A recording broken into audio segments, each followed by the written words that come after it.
got no clue what I'm about to say. Let's do this. What's up, everyone? Today I'm going to break down this fun groove exercise, which is a heck of a lot more difficult to do well than I thought it was going to be when I first started messing around with it. The idea behind it's actually pretty simple. We're going to take a basic kick and snare combination that's just like boom, ga, boom, ga, boom, boom, ga, boom, ga, boom, boom. And we're essentially going to play it in every beat division. And the subdivision that we're playing in is more determined by what we're doing on the hi-hats. So we're going to essentially move through every rhythmic rate on the hi-hats. On the hi-hats, we'll start with quarter notes, then we'll move into quarter note triplets, and then into eighth notes, and then into eighth note triplets, and then into 16th notes, and then into quintuplets, and then into 16th note triplets, and then into septuplets, and finally 32nd notes. As we get to some of these smaller beat divisions, like the quintuplets, 16th triplets, septuplets, and 32nd notes,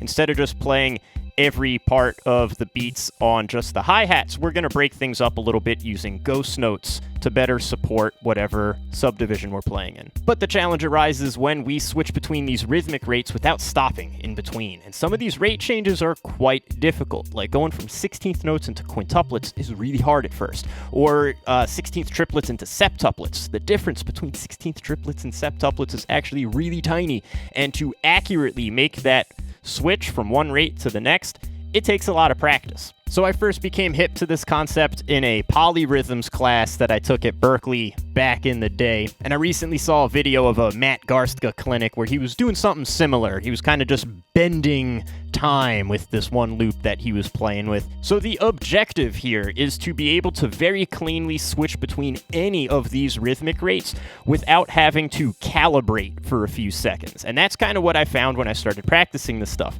Every time I switched, especially from one of the more regular rhythmic rates to one of the more irregular rhythmic rates, particularly the quintuplets and the septuplets, it always took me a few beats to kind of settle in to the new rate. And even moving from the more irregular rhythmic rates back into the more common rhythmic rates can be kind of difficult, like deceptively difficult. You'd think, oh, all right, we're just going to go back into 16th notes, no problem. The problem is the context. When you're chilling on your quintuplet grid for a while, 16th notes start to feel weird comparatively. So we want to be able to work through every single rhythmic rate all in one big sequence, but then we also want to be able to leap between any two rhythmic rates. So what if we leapt from eighth note triplets to septuplets, or from 32nd notes to quarter note triplets? Those leaps can be exceptionally challenging, and they really test your ability to keep the beats steady underneath all of this. That kick snare pattern that we're going to use, snare drum is just playing on beats 2 and 4, regular backbeat, and the bass drum is playing on beat 1, on beat 3, and then just for fun, on the and of beat 4. And that's going to stay consistent the whole time, even though it might feel kind of different depending on the rhythmic rate happening around it. I'm going to demonstrate what this kick snare pattern sounds like within each of these rhythmic rates individually, and then we'll string it all together in a big old sequence. So first, we'll lay this down under quarter notes on the hi-hats.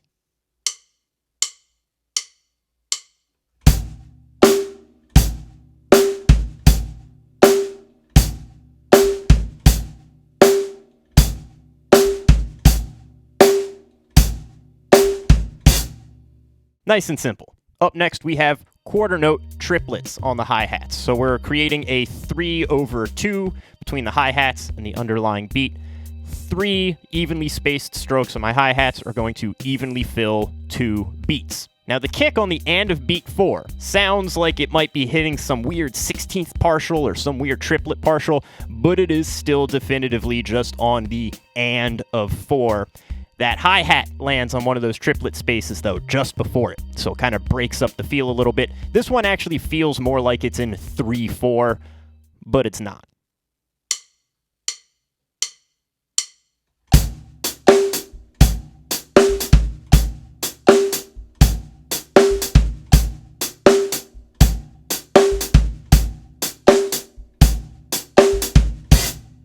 Up next, we have just straight ahead eighth notes on the hi-hats. Pretty simple again.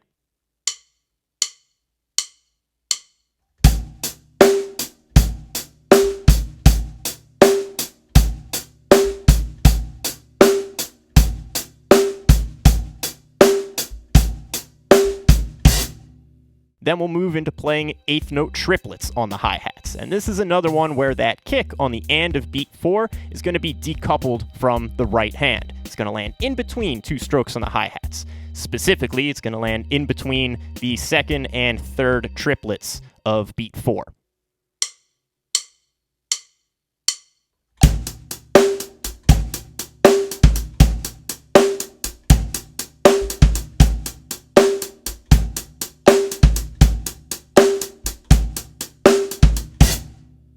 And then we'll have just regular 16th notes on the hi-hats. Again, pretty straight ahead.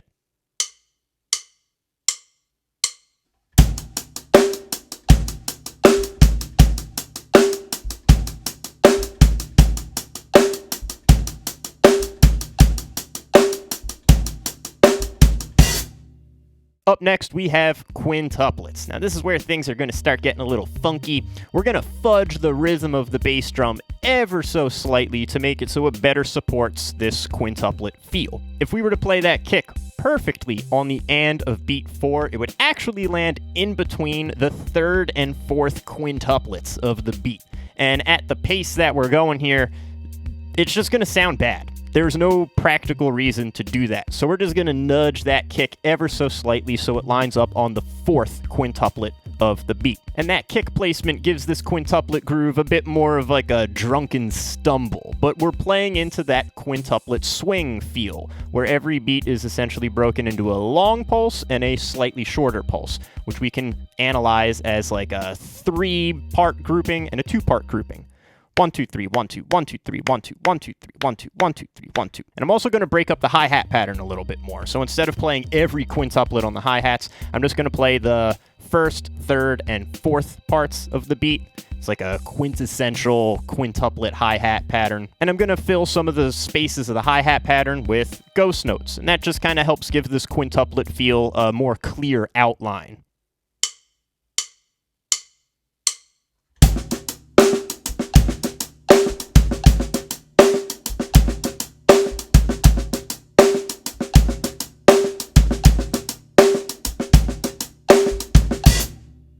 Next, we enter the realm of 16th triplets, somewhat more normal, at least compared to quintuplets, but now our bass drum on the and of beat 4 can go back to being truly on the and of beat 4. And to more clearly distinguish the 16th triplet feel from the 8th note triplet feel, I'm going to play more of a broken up shuffle type of pattern on the hi-hats and fill almost all of the other triplet spaces with ghost notes. This is where things get a bit busier.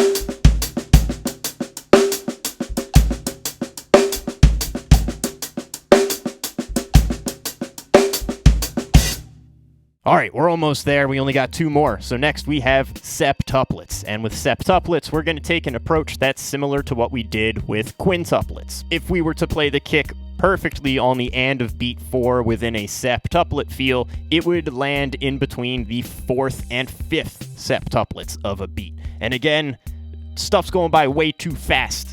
It doesn't really make any practical sense to do that. So we're just going to nudge that kick ever so slightly later in the beat so it lines up on the 5th part of the beat. And similarly to how we broke quintuplets into 3 parts plus 2 parts, we're going to break septuplets into 4 parts plus 3 parts.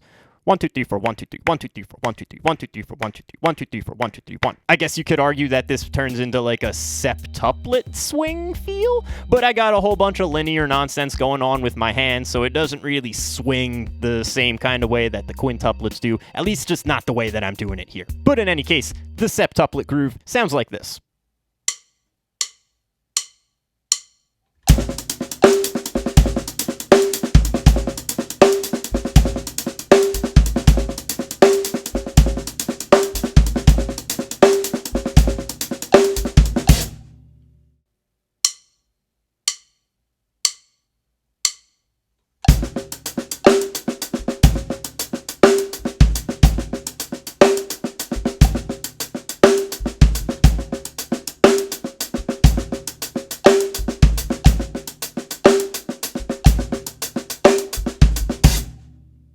And last but not least, we have 30-second notes. Our kick will go back to being directly on the and of beat 4, but all of the 30-second note business is really going to happen on my hands. Got a lot of double strokes, inverted double strokes, paradiddle type patterns, some linear stuff. It's all going to be transcribed and written out for you. That 30-second note groove sounds like this.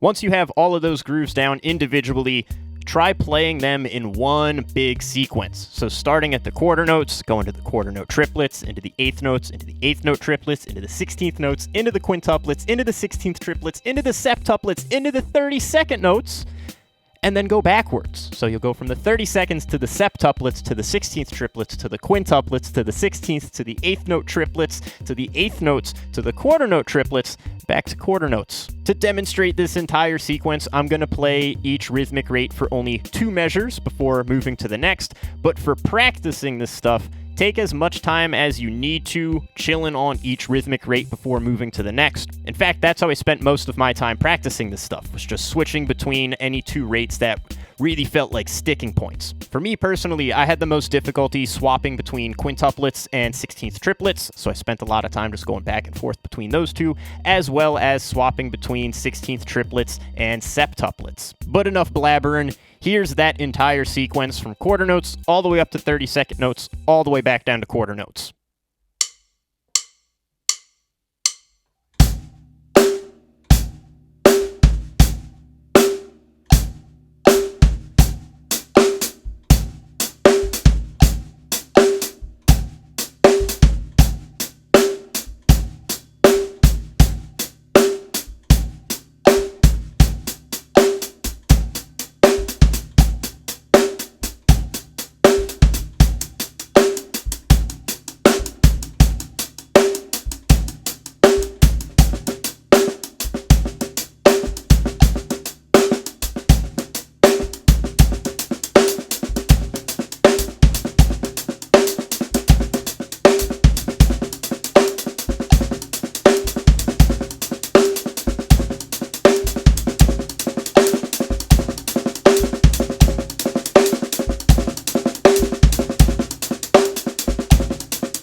If you're able to switch through all these rhythmic rates smoothly for a bonus challenge, try making leaps between rhythmic rates. So what if you went from like 8th note triplets to quintuplets, or quarter note triplets to septuplets?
those rate leaps will really test your ability to keep a solid underlying beat. If you like what you saw in this video, check out my Patreon page. Your support grants you access to transcriptions for this video, as well as transcriptions for all my other lesson videos, and follow me on Instagram @DrumMerhar to see more videos of my playing. As always, thanks for watching and see you next time.